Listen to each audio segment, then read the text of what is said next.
She did not enter history, sir. She stormed into it, veiled not in linen but in myth, not with armies nor treaties, but with a gaze that bent empires and a silence that made men forget their kingdoms.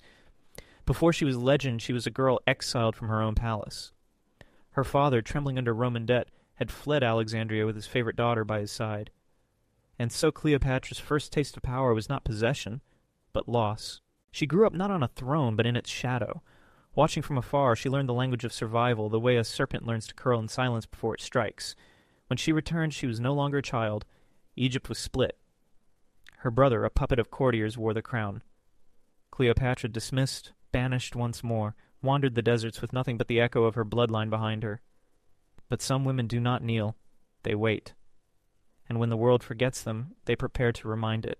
In the heart of a dying empire, Caesar stood triumphant in Alexandria, surrounded by sand and suspicion. He had crossed the sea not for love, but for tribute. Rome's lifeblood now flowed through Egyptian grain. And yet, what entered his chamber that night was not a supplicant, but a myth unrolled from a carpet. A woman dusted in the gold of ancient gods. Eyes deeper than the Nile, voice soft as linen torn by time. She did not beg.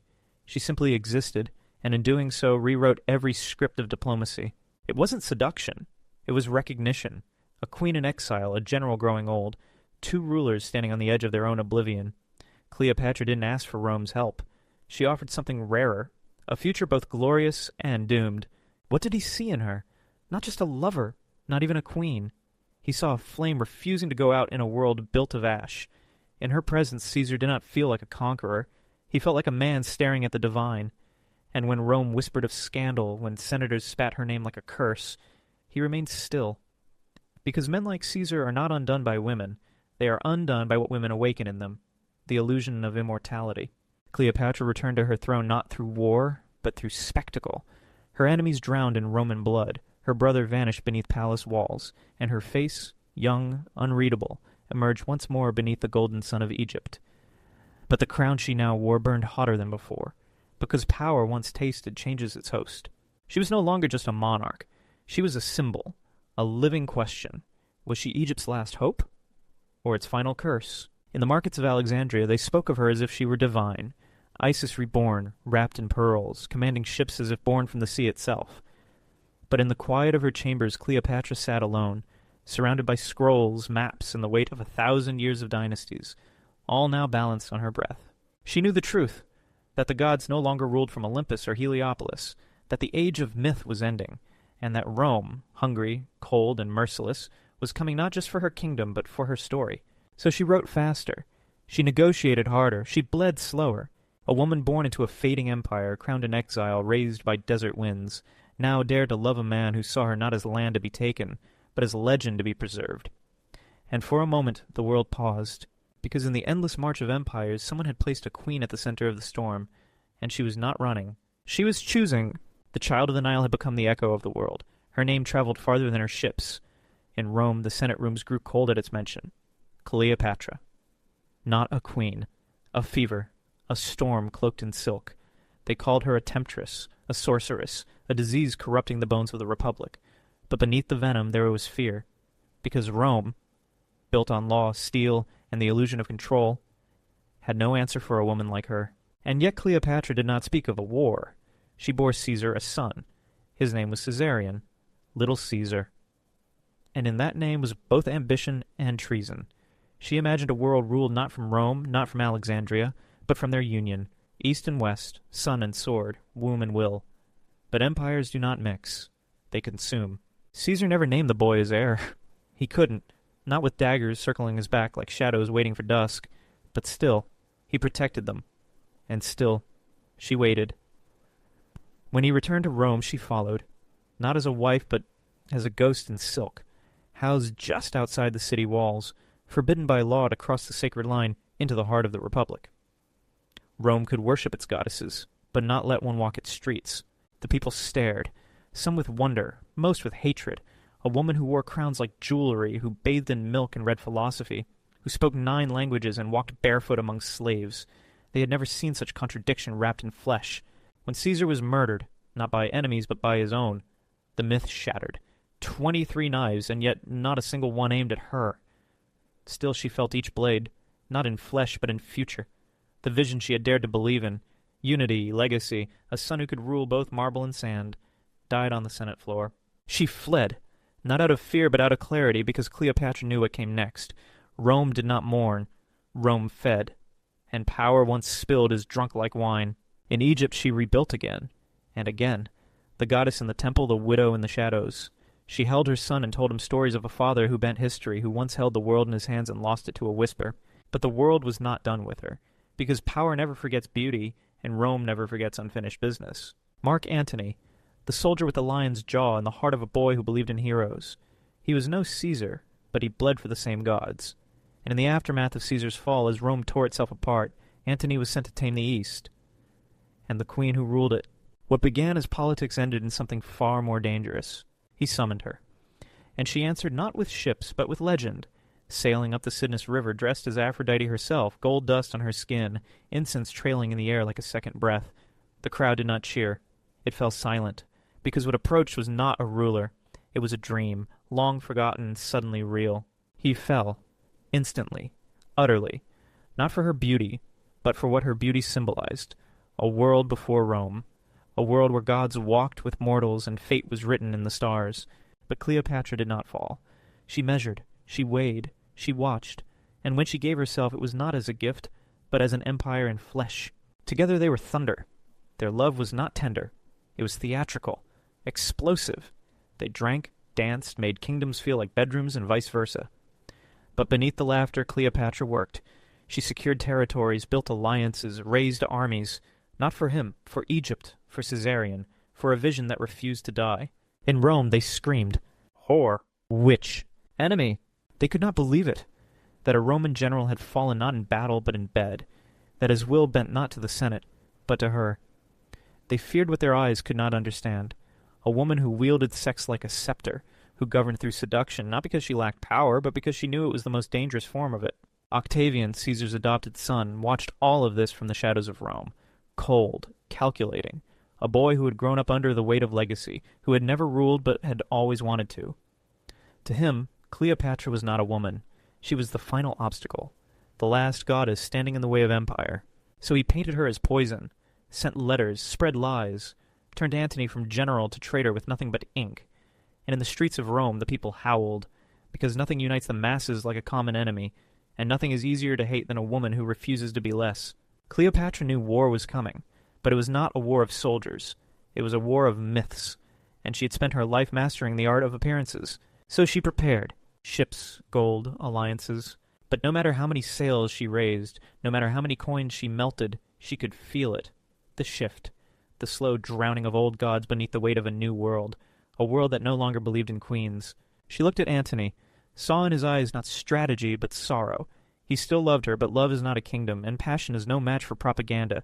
They were no longer rulers.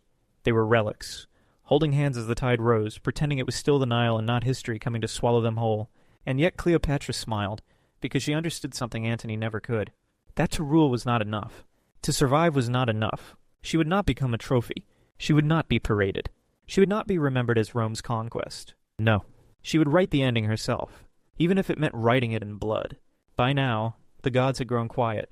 The temples still burned their incense, and the priests still spoke of divine favor, but Cleopatra knew the silence of Olympus was not absence.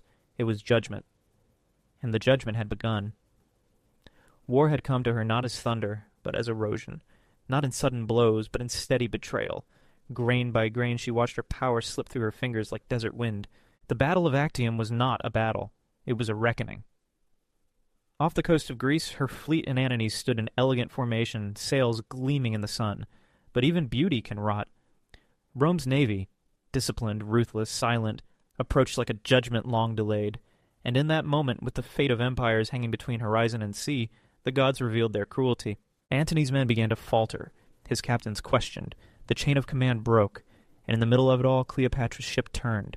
She fled, not from cowardice, but from calculation. Her navy was burning, her alliances crumbling, and beside her stood a man who had once conquered nations, and now could barely command himself. Antony followed. Of course he did. Not because it was strategic, but because he had long since stopped choosing Rome. He had chosen her, again and again, and in doing so, had lost everything else. Back in Alexandria, the lovers became prisoners of their own myth. The world they had tried to build, half Egyptian gold, half Roman fire, was now ash drifting over the palace walls. Octavian was coming, slowly, coldly, not to negotiate but to collect. Antony could not bear it. Not the defeat, nor the shame, and least of all the look in Cleopatra's eyes, still regal, still calculating, still unwilling to crumble. In a moment of despair, fed lies that she had already taken her own life, Antony fell on his own sword. The blade pierced but did not kill. Instead he bled slowly, painfully, calling her name, dragging himself through the palace corridors like a ghost not yet allowed to leave the living world. They brought him to her. Dying. Broken. In her arms the last general of Rome whispered words not of glory but of apology. Cleopatra did not cry. She did not rage. She held him gently like a priestess laying the final offering at a temple long abandoned. But her mind was elsewhere, because the end had not yet come. And she would not let it come for her like it came for him. Uninvited, premature, grotesque. If death was to arrive, she would greet it in full regalia. Octavian entered Alexandria not as a conqueror, but as a mortician. The city had already surrendered.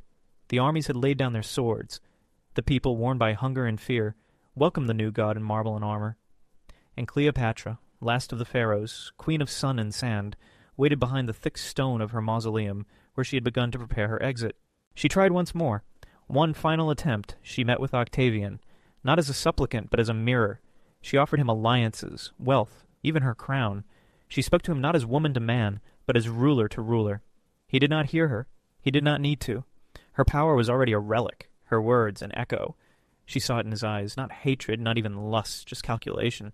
Octavian didn't want her alive. He wanted her humiliated, paraded through Rome in chains, a living trophy bound in golden shackles, dragged behind his triumphal chariot so the mob could spit at the woman who had dared to seduce their heroes. This Cleopatra could not allow. She returned to her chamber, called her most loyal servants.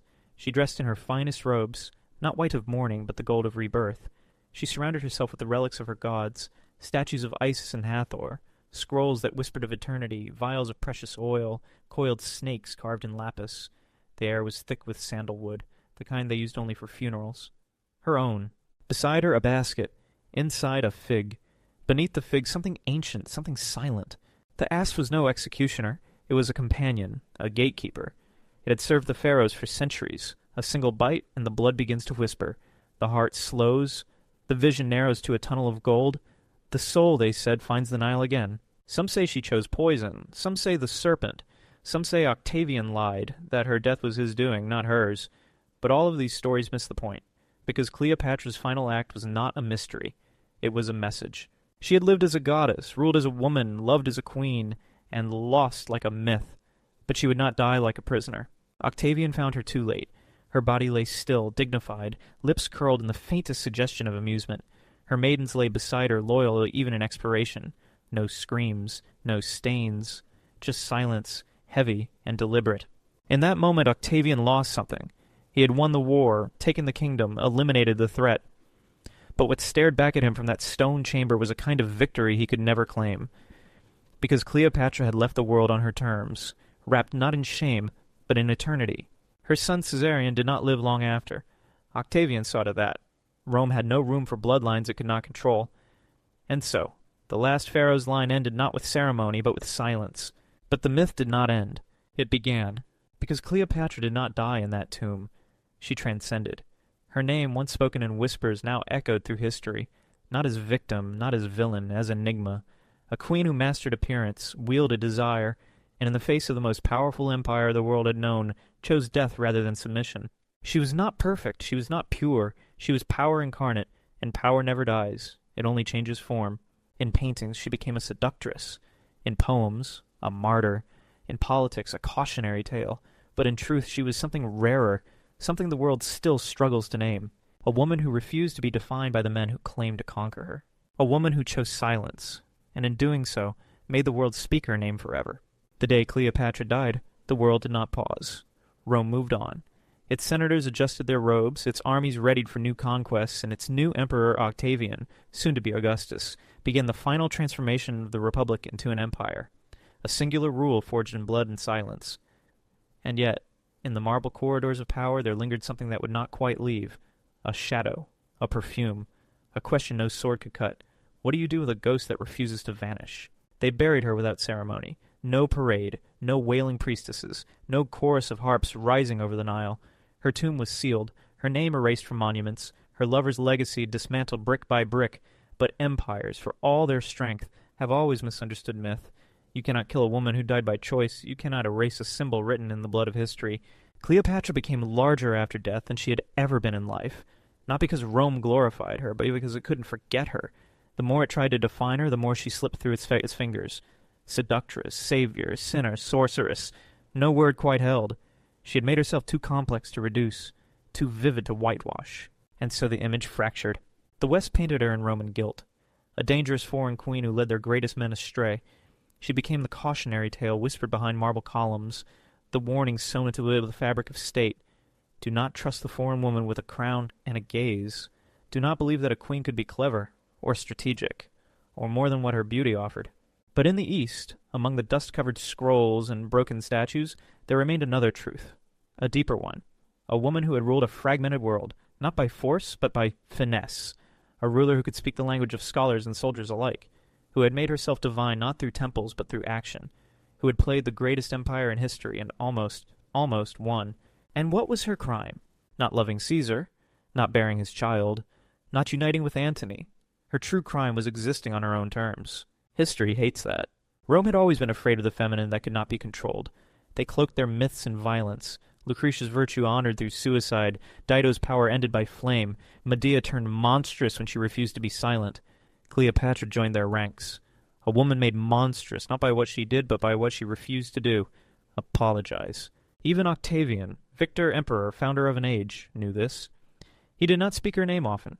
He did not parade her image, because some victories once voiced reveal more of the victor than the vanquished.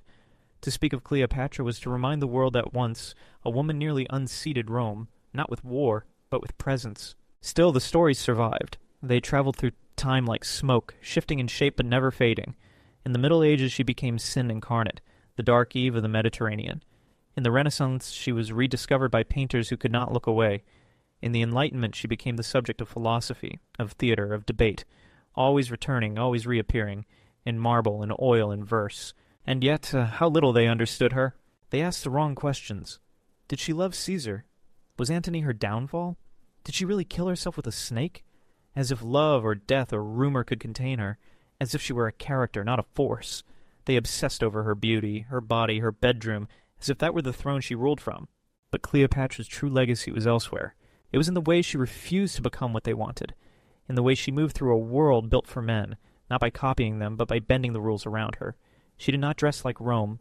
She dressed like Isis. She did not speak Latin. She made them learn Greek. She did not campaign in armor. She negotiated with silks and silences. In a culture that worshipped brute force, she showed that power could wear perfume and still win.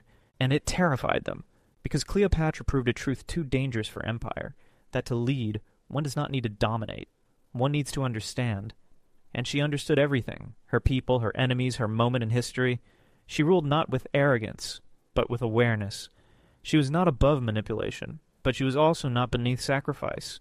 Every move she made was calculated, every alliance, every myth, every appearance. When she unrolled herself from that carpet before Caesar, she wasn't surrendering. She was declaring. When she welcomed Antony in the robes of Aphrodite, she wasn't seducing. She was reminding him of who held the script.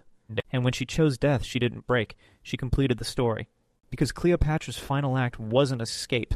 It was authorship, a final refusal to be written by someone else's hand. In her death she preserved something sacred, control, the one thing Rome, for all its might, could never take from her. And that, more than anything, is why her ghost lingers. Not in the tombs they cannot find, not in the statues they shattered, but in every woman who refuses to shrink, who leads not in spite of her femininity, but through it. In every ruler who knows the world will not give them power, and so learns to take it without ever raising their voice. Cleopatra was not the end of Egypt. She was its final prophecy, that kingdoms do not die with their walls, they die when they are forgotten. And she did not let Egypt be forgotten. She made it unforgettable, and for that she paid the price. But history, real history, is not a tomb. It is a mirror, and when we look into it we do not see the past. We see ourselves. We see the fear in Caesar's eyes when she stepped from that carpet. We see the tremble in Antony's hand as he watched her speak. We see Octavian's silence when he found her lifeless body. And we see the question she left behind, still unanswered, still dangerous. What happens when a woman refuses to play the role written for her? Cleopatra answered that question. Not with words, not with war, but with her life, and then with her death.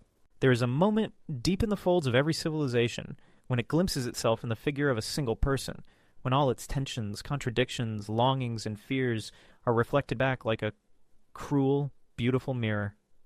Cleopatra was that mirror, not just for Rome, not just for Egypt, but for us.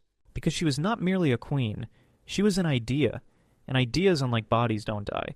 They fracture, they multiply, they hide behind faces and titles and myths, and then they return, reassembled, reshaped, but always familiar. So what did Cleopatra reflect? A woman born into a crumbling empire, surrounded by men who confused power with permanence, trapped between the ancient and the emerging, between sand and marble, between gods and soldiers. She was born into contradiction, and she became its embodiment. She was the last pharaoh of Egypt, but ruled in the tongue of Greece. She descended from divine blood, but had to barter and beg and seduce like a mortal. She was royal, but she bled. She was sacred, but she schemed. In her, the world saw through the truth it could not face. That power does not belong to those who claim it, but to those who perform it best. And Cleopatra was performance perfected. Every robe, every gesture, every silence, every glance was crafted like an offering to an audience she could never trust, but always controlled. That was her gift. She turned survival into theater, seduction into diplomacy, intellect into performance. Even her death was staged meticulously. A queen dressed for eternity, resting beside loyal maidens, leaving behind not just a corpse, but a symbol. But let's be honest. Most don't want Cleopatra to be intelligent. They don't want her to be strategic. They don't want her to be brave. They want her to be beautiful, passive, tragic, reduced to the woman who loved too much. Because that's easier, more comfortable, safer. If she was only beautiful, then her rise was luck. If she was only emotional, then her fall was inevitable. But Cleopatra defies safety. She stares back through the centuries and forces us to confront the uncomfortable truth that she was not lucky. She was lethal, and she didn't fall. She chose the moment to leave, and that choice is what unsettles us the most. Because how do you process a woman who controlled the most powerful men of her time, and then, when she could no longer control the narrative, refuse to let the victors write the ending? That's not just power, that's defiance. That's revolution. And still, we try to put her in boxes. She was a lover. She was a traitor. She was a goddess. She was a harlot. She was a mother. She was a monster. But what if she was simply this? A woman who refused to live on someone else's terms? That question burns through every version of her story. It's why she appears in marble in Rome, in verse in Shakespeare, in Technicolor in Hollywood. We keep returning to her because we've never really understood her. We reduce her because we can't absorb her. She was too much. She is too much. And that, perhaps, is the final crime of Cleopatra. She existed beyond comprehension. Even now, we debate her skin color, her facial features, her bloodline, as if history can be reduced to pigment and bone, as if the most fascinating thing about her was the curve of her nose. But Cleopatra's power was never her face. It was her presence, her ability to make men see what she wanted them to see, while always hiding something just beyond their reach. She was not the mask. She was the space behind it, and no historian, no artist, no emperor has ever reached her. Not truly. We still search for her tomb, the last missing piece, as if stone and earth could finally give us closure. But Cleopatra does not want to be found, because Cleopatra never wanted to be owned. She lived in a world where every woman of power was eventually claimed by men, through alliance, through conquest, through memory. She escaped all three, even in death. Octavian thought he won. He marched through Rome, unchallenged, crowned not by gods but by absence. He built an empire, but Cleopatra built something more dangerous. A myth immune to empire. A presence that whispered in art, in rebellion, in every woman who would one day walk into a room and dare to lead. Because that's the legacy she left us. Not a crown, but a question. What does it cost to be unforgettable? For Cleopatra, the cost was everything. Her kingdom, her lover, her life. She wagered it all against the machine of history and lost the war, but not the memory. That's the paradox. She died surrounded by the failure of her plans, and yet she outlived every one of her enemies, not in years, but in echo. Caesar is a monument. Antony is a footnote. Octavian is a name in a textbook. But Cleopatra is a presence. A silence that outlasts the scream. A gaze that never looks away. A story we still can't stop telling, because maybe, deep down, we all want what she had. Not the throne, not the lovers, not the gold, but the courage to decide our own ending. Cleopatra never wrote her own memoir. No parchment survives in her voice, no scroll with her confessions, no monologue in which she explains the choices that brought empires to their knees. And yet, she remains one of the most written about women in all of history. That is the paradox. The woman who mastered language left behind only silence. And we, 2,000 years later, are still trying to fill it. What is it we're looking for in her? Redemption. Proof that she was misunderstood? Confirmation that beauty alone cannot shake the world? Or is it something darker? Some need to dismantle the myth, to pull off the crown, smear the coal, strip away the godhood, and say, see, she was just a woman after all. That need speaks more about us than about her, because Cleopatra does not belong to herself anymore. She belongs to every age that needed her to be something. To Augustus, she was a threat. To Plutarch, she was a cautionary tale. To Shakespeare, she was a tragic muse. To Hollywood, she was a spectacle. To feminists, a figure of defiance. To misogynists, a warning. Each time we tell her story, we shape her body, her voice, her choices into something that serves a purpose. But what if her only purpose was to be, not to serve a narrative, not to fit a category, but to exist in contradiction, simultaneously strong and fragile, divine and doomed, manipulative and sincere? A woman who is allowed to contain multitudes, like every man is. The world has never liked women like that. Because Cleopatra wasn't built to be loved. She was built to survive. And survival in her time was not a passive thing. It was a daily performance. Every breath had to be calculated. Every smile, every step, every whisper could be the difference between keeping a throne or being swallowed by the palace floor. When she walked into a room, she wasn't a guest. She was a message. This is why Caesar was drawn to her. Not for softness, but for sharpness. In her he saw not submission, but sovereignty. Not beauty, but brilliance. He did not love her despite her mind. He loved her because of it. Antony, too, was seduced not just by her presence, but by the world she represented. Egypt was everything Rome was not.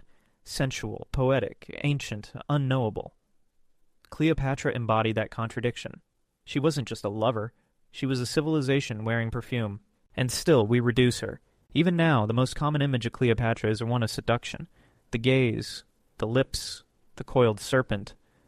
But what if the most dangerous thing she ever did had nothing to do with love? What if her true rebellion wasn't in whom she bedded, but in how she ruled? A woman, fluent in politics, commanding armies, running an economy, negotiating with generals, building libraries, translating treaties. This was her real power. And for that, she had to be erased. Because the world remembers men through their victories, but it remembers women through their defeats. And Cleopatra's final moments, written not by her but by her enemies, became her prison, a queen who chose death rather than humiliation. And yet, somehow, even that became twisted. They called it weakness, vanity, a melodrama. But Cleopatra's suicide was not an escape. It was a rejection. She rejected Octavian's triumph, rejected the leash they wanted to place around her neck, rejected the narrative they had written in advance, the one where she would be dragged through Rome in chains, paraded like loot, a foreign whore led like an animal behind a conquering hero. She refused, and that refusal became her immortality. Because now, every time you hear her name, there's a pause, a flicker, a question.